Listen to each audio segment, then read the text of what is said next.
sits down with writer-director Duncan Jones. We take a look back at the best of Star Wars Day and much, much more. Now, from the Lucasfilm headquarters, it's the Star Wars Show. Hello, I'm Peter Townley. And I'm Andy Gutierrez. Welcome to episode 1 of the Star Wars Show. Which means it'll probably be divisive, but everyone's going to love it by the 4th episode. Hopefully. Every week we'll be discussing all things Star Wars, from the latest happenings across the franchise to fan events you couldn't make it to and geeking out with celebrities on our couch. Taking a look at Star Wars' past, looking into its future. We're doing it all, and in a way no other show can, because we are inside the heart of Lucasfilm, where Star Wars is actually being made right now. Like on the other side of this wall. We're that close. Hey! I can't make it if you keep talking! Sorry, Dave. Plus, the Star Wars show is made for the internet, so it's super short. Because we have short attention spans. Hey, look, news!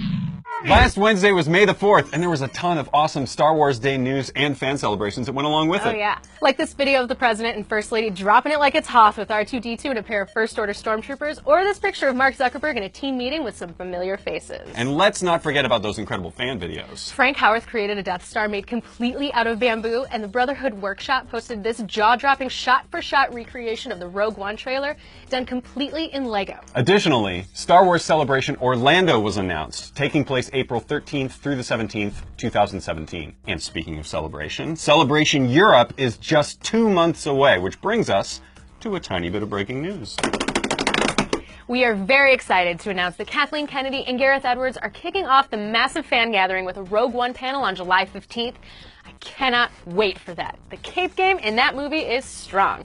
Head to StarWarsCelebration.com for more details. Also, on behalf of Lucasfilm, we want to thank all of the fans who donated to the latest Force for Change campaign. Because of you, we've raised over $2.2 million for UNICEF, the Boys and Girls Club of America, American Red Cross, and the Make-A-Wish Foundation. Seriously, thank you. Yeah. Finally, last week you might have seen Lin-Manuel Miranda and J.J. Abrams performing their song Jabba Flow from The Force Awakens during the daily Ham for Ham Hamilton ticket giveaway. And while we don't have the budget to give away Hamilton tickets here, we did manage to get our hands on some never-before-seen footage from Maz's castle as a consolation prize. Enjoy! Jabba, Jabba, Jabba, Jabba, Jabba.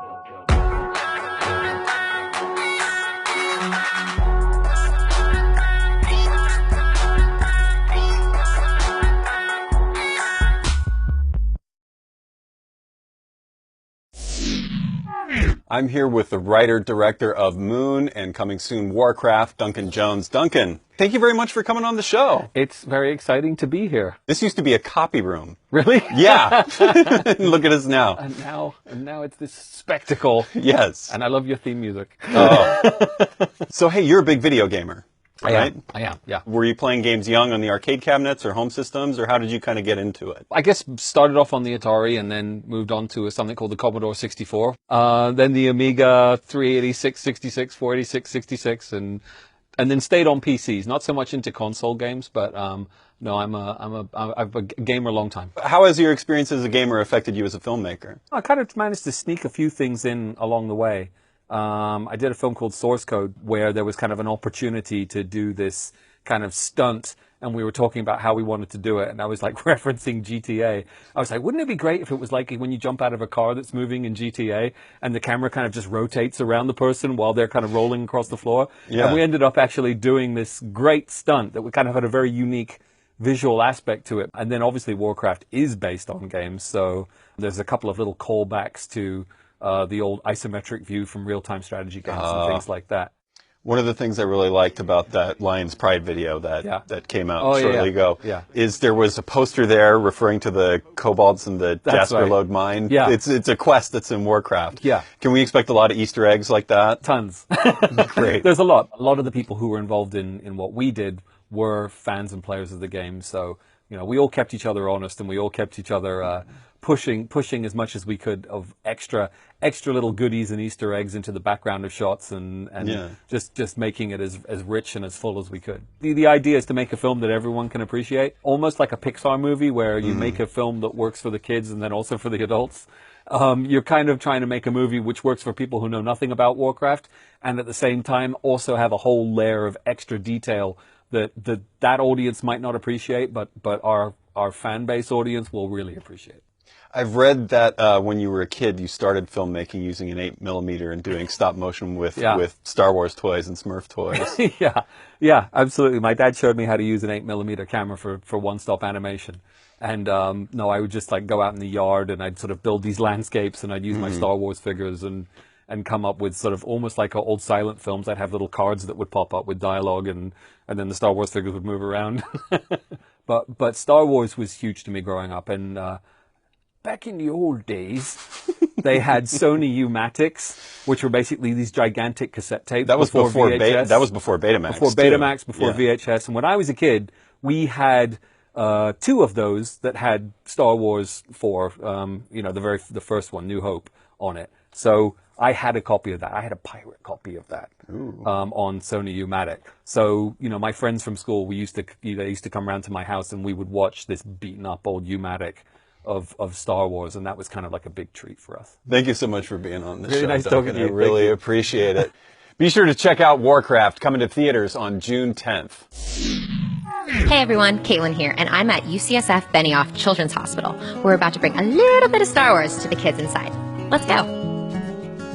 Michael, tell me a little bit about what we're doing here today. We're celebrating this incredible event, May the 4th be with you, making sure that hospitalized children feel strong and powerful, feeling the Force. I want you to hold your lightsabers center. We want children to not only have knowledge, but we also want all sorts of play and creative opportunities. So, Jedi training, that's perfect. I'm here with Colton, and he just went through the Force Training Academy. You can actually use the Force and fight your battles. We do have some fun characters. We have Darth Vader, we have some stormtroopers, R2-D2. What kind of noise does R2-D2 make? Whoa! It's important to bring smiles to these kids' faces, and that's exactly what we did today with the power of the Force.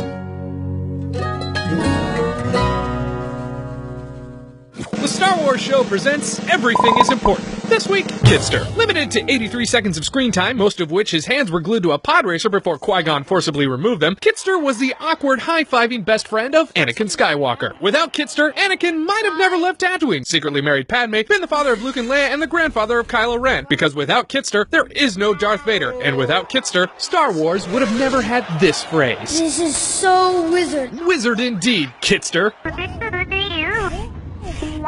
Who knew Kidster was so important? Right? And yet he still doesn't have a toy. Ben Quadraneros has a toy. Laura Hood has a toy. Joe Castanew has a toy. She's a librarian. A crime, I tells you. A crime. But what a way to end the show, right? Oh, it's over. For this week it is. But we are just getting started. Oh! Ooh. Look who it is. That's right. I almost forgot to tell you. We just got a mouse droid here at the Star Wars Show, but it doesn't have a name yet, because mouse in the droid face just wasn't acceptable. Paint's not dry yet. Don't kiss it on the mouth. So that's why we're asking you guys to help us name the mouse droid. Send your suggestion to @StarWars on Twitter using the hashtag Star Wars Show, or leave it in the comments below. And keep checking back all week because we're going to be posting more extended Star Wars Show content from this episode on all of our social channels and on StarWars.com, where it's all Star Wars all the time. Thanks again, and may the Force be with you.